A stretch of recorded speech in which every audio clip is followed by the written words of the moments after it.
আজকে পয়লা বৈশাখ। প্রথমেই বলি শুভ নববর্ষ।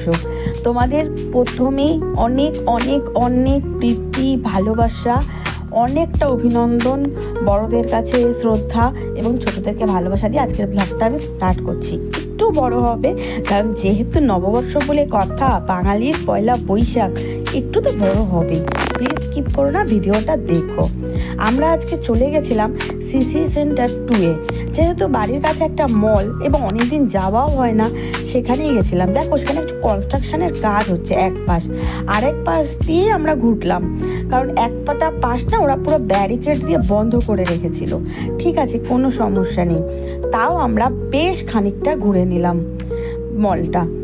ঘোরার জন্য আমরা প্রথমে নিচের যে গ্রাউন্ডটা সেখান দিয়েই প্রথমে ঘুরলাম এবং পরে চলে গেছিলাম ওপরে, এবং খানিকটা নিজের বদনটা দেখিয়ে তারপরে চলে গেলাম মলের একদম টপের দিকে, কারণ বাইরেটা একটু গরম লাগছিল।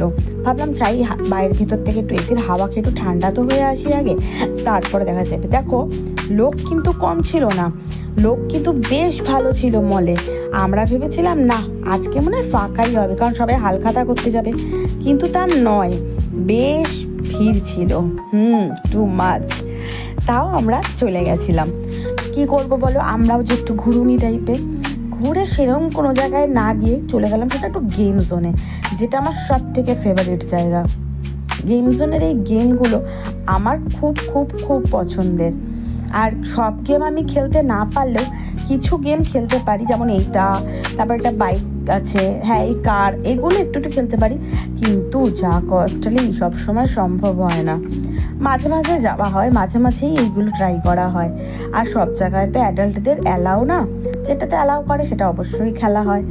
তো এই খুদে খুদে বাচ্চাগুলো খেলছিল, বেশ কয়েকটা রাইডস এরা নিচ্ছিল, আমার খুব ভালো লাগছিলো। আর এই জায়গাটা গেলে না আমার নিজের খুব ভালো লাগে। অনেকেই দেখো শাড়ি পরে ঘুরছিল, কিন্তু বেশ আমি যে কী করতে পড়লাম না কে জানি, হয়তো গরমের জন্য অ্যাভয়েড করে গেলাম।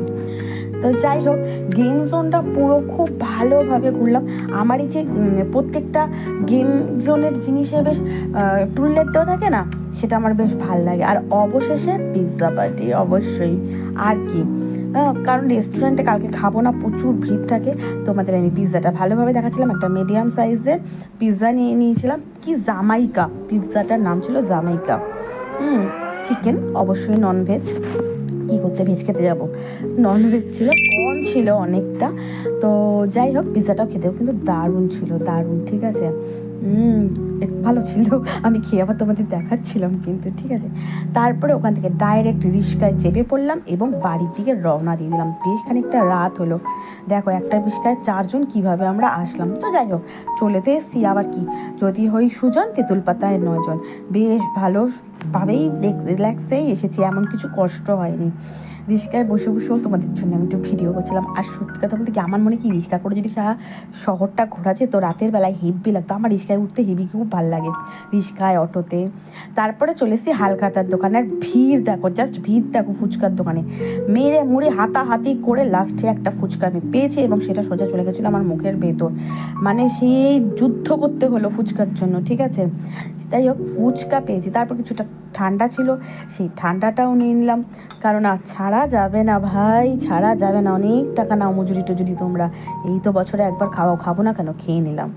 এই ভেবে মনে করে মনের দুঃখে খেয়ে নিলাম। খেয়ে দেখো কি সুন্দর সাজিয়েছে সোনার দোকানটা, পাখা দিয়ে একদম বাঙালিয়ানায় ভরপুর, খুব সুন্দর। ওপরের ডিজাইনটা আমার খুব ভালো লাগছে, হাওয়া থেকে সুন্দর নড়ছিল, শামিয়ানা টাইপের, বেশ ভালো লাগছিলো। আমার তো সাজানোটা খুব সুন্দর লেগেছে। অনেক সোনার দোকানে তো আর যাওয়া সম্ভব হয় না, যেটাতে যাওয়া সম্ভব, কারণ সব জায়গায় গেলেই কিন্তু খাতা খুলতে হয়, টাকা দিতে হয়, অত টাকা থাকে না বাপু। আর এই যে কে বলো তো, এই সব শেষে হালখাতা করতে গিয়ে এই বড় একটা ফ্যান দেখলেই তার সামনে দাঁড়িয়ে পড়ো। এই বড় ফ্যানটার সামনে দাঁড়িয়ে আমি যেন সেদিকে স্বর্গসুখ পেয়েছি, স্বর্গসুখ। বিশ্বাস করো, ঘেমে নতুন জামা পরে পুরো একদম প্যাচাপ হয়ে গেছিলাম।